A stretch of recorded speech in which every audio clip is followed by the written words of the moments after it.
So, as told that we have like a different characteristic techniques are there, otherwise characteristic tools are there to determine the structure as well as the size of the nanoparticles. So, we will be studying about those techniques today here.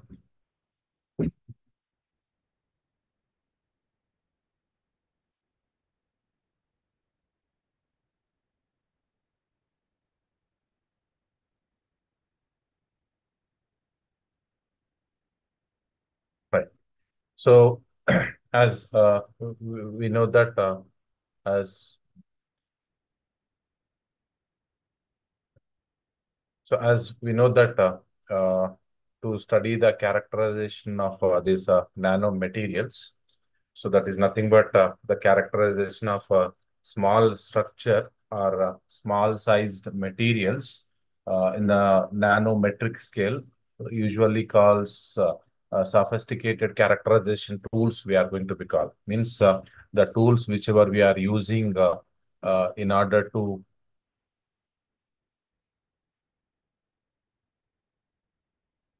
here the tools whichever we are using in order to measure the size of the material in the scale of these what we call a nano uh, metric scale, whatever we have. So usually we require sophisticated characterization tools are required. That is in order to measure the small size or nano size, particle size, whatever it may be. Okay. So then the characterization of nanomaterials and nanostructures have been largely based upon what we call a critical advancement of conventional characterization methods which developed for bulk materials. That means already the techniques whichever we have been developed in order to measure in case of bigger size or bulk materials whichever we are using. So those techniques whichever we have been used in order to measure the crystal size or some other thing or structure, if you want to know atomic size, if you want to know, that is for bulk materials, whatever may be the techniques whichever we have been developed. So we have been made some good critical advancement in the conventional characterization methods, uh, and we can get the what we call size of this nano sized means nano metric scale particles we can get mixed. That means whatever may be the techniques whichever we have been studying. So these techniques are extension of those techniques which have been already which had already developed. So these techniques are in advance to those conventional characterization methods whichever we have. So that is what uh, we have now. So next we'll move to next one.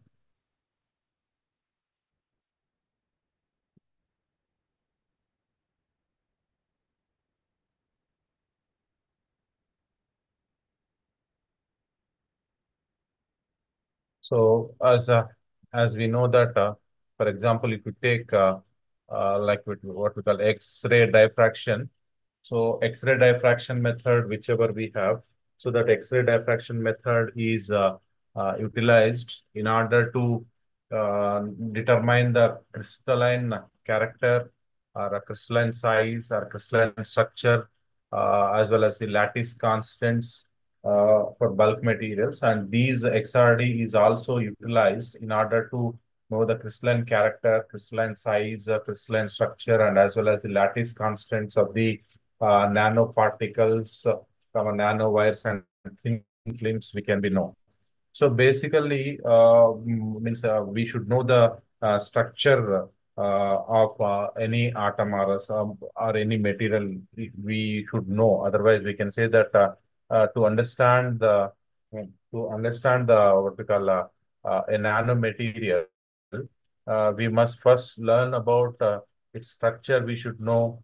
That means we must determine the what type of atoms that constitute its building blocks and how these atoms are arranged related to each other we should know, as well as the most of the nanostructures are crystalline we have. Okay, most of the nanostructures we have is crystalline in nature we have. So mostly if you take most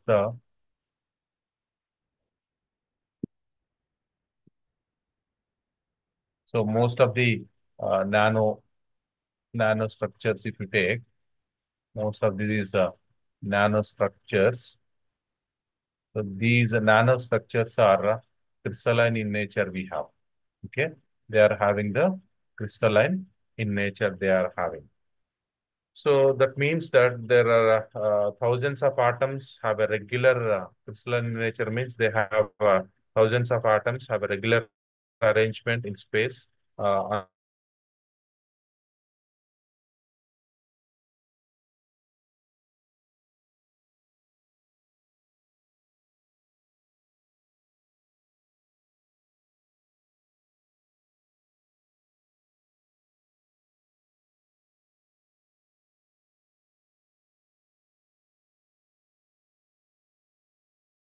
structure of that we can know, and as well as this what we call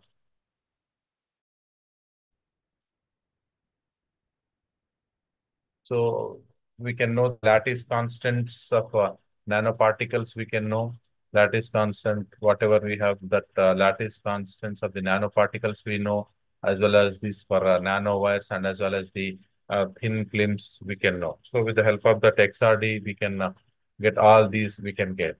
And other techniques which we have in order to study about the that is we'll be studying about the characterizing characterizing techniques which we will be using to know the particular to know the structure of the nanoparticles or nanomaterials. Other techniques which we are using is one of them is a SEM we have, that means scanning electron microscopy is there, as well as the what we call TEM we have. This is called it as a transmission electron microscope we are going to be called. Okay.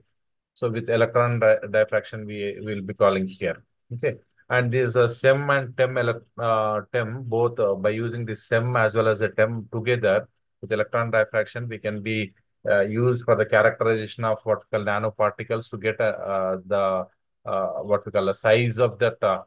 We can get size, idea of the size and the shape as well as the any defects which are present in the materials we can know by using together this SEM as well as this TEM. If you know, we can use these two and we can make sure of all the what we call a size of size as well as the shape and any defects are present in that nanoparticles we can be get with the help of these SEM and TEM together here.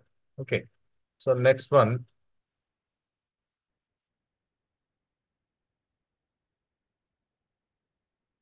And we have what we call optical spectroscopy we have. So that by using the optical spectroscopy, we can determine the size of the semiconductor quantum dots. So if you want to know the size of these quantum dots, so we will be using optical spectroscopy we are going to be used, not these like SEMR, TEMR, XRD we are not going to be used in case of the quantum dots, the semiconductor quantum dots, whatever we have. So for that, we'll be using the optical spectroscopy we are going to be used. And we have like another technique characterization tool we have is a scanning probe microscopy we have. So this is also is used, otherwise it is used to found what we call very much applications are there in the case of the nanotechnology with the help of this SPM characterization technique. Okay. So these SPM, like a scanning probe microscopy, it has mainly two branches we have. One, we have a scanning tunneling microscopy we have, and another one we have a atomic force microscopy. These are the two branches which we have under the what we call a scanning probe microscopy. So we'll be using these together or next. Right. So here, if you take this optical microscopy, so as I told that optical microscopy, is utilized in order to know the structure of quantum dots. Optical spectroscopy, it is utilized to determine the size of the semiconductor, what we call quantum dots. So by using this only SPM, that is a scanning probe microscopy, whichever we have. So if you take this SPM, it is a relatively new characterization technique, and it has found that many applications in the nanotechnology. SPM itself, if you take, so this SPM, scanning probe microscopy, it has a relatively new characterization technique, and it has so many applications in the nanotechnology we have. And these two branches, SPM of are scanning what we call scanning tunneling microscopy and atomic force microscopy. Together, if you take, we have so many what we call applications we have. If you take together these two,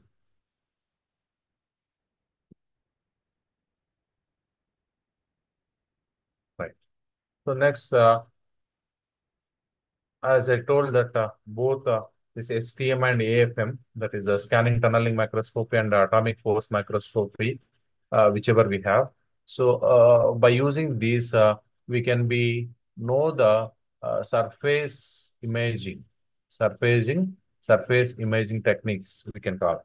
So which can produce what we call topographic images of surface with atomic resolution in 3 dimension by using this STM or AFM. So these are true surface imaging techniques that can produce topographic images of a surface with atomic resolution in all 3 dimensions. Okay.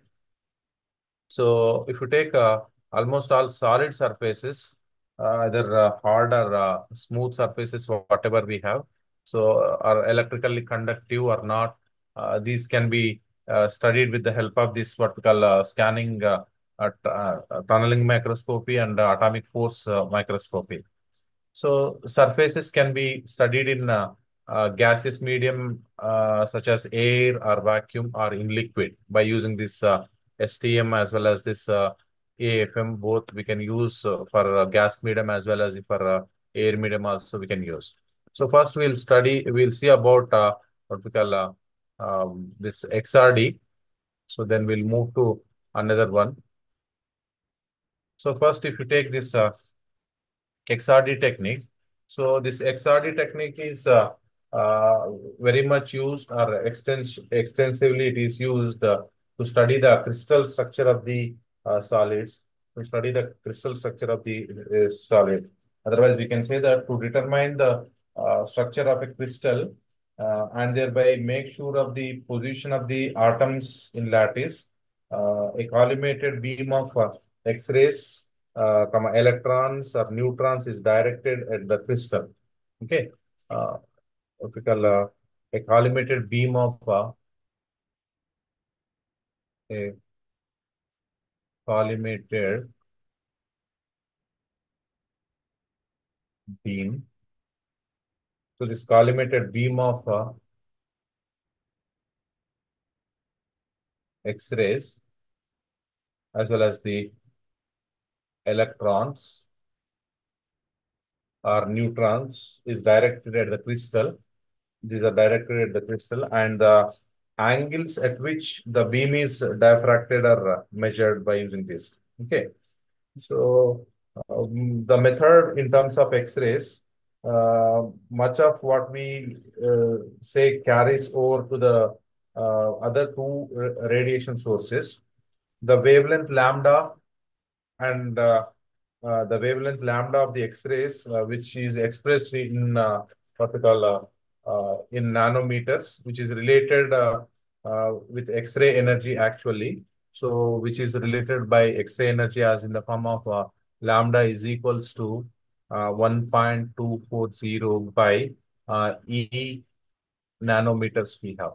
E nanometers we have.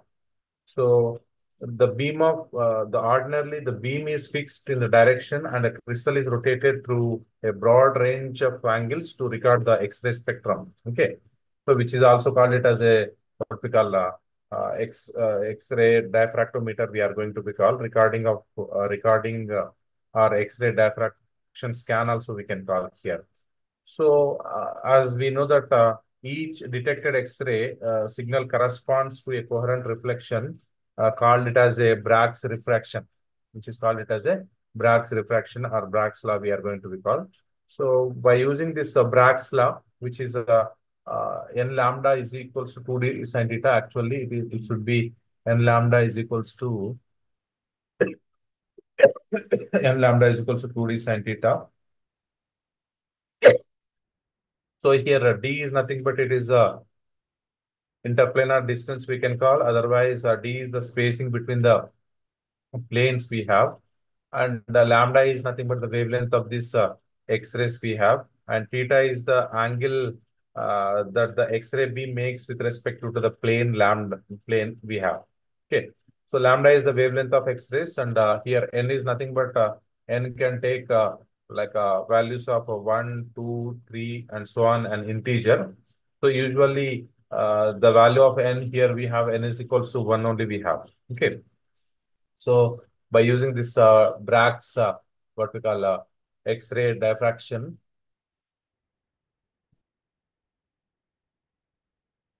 we can determine that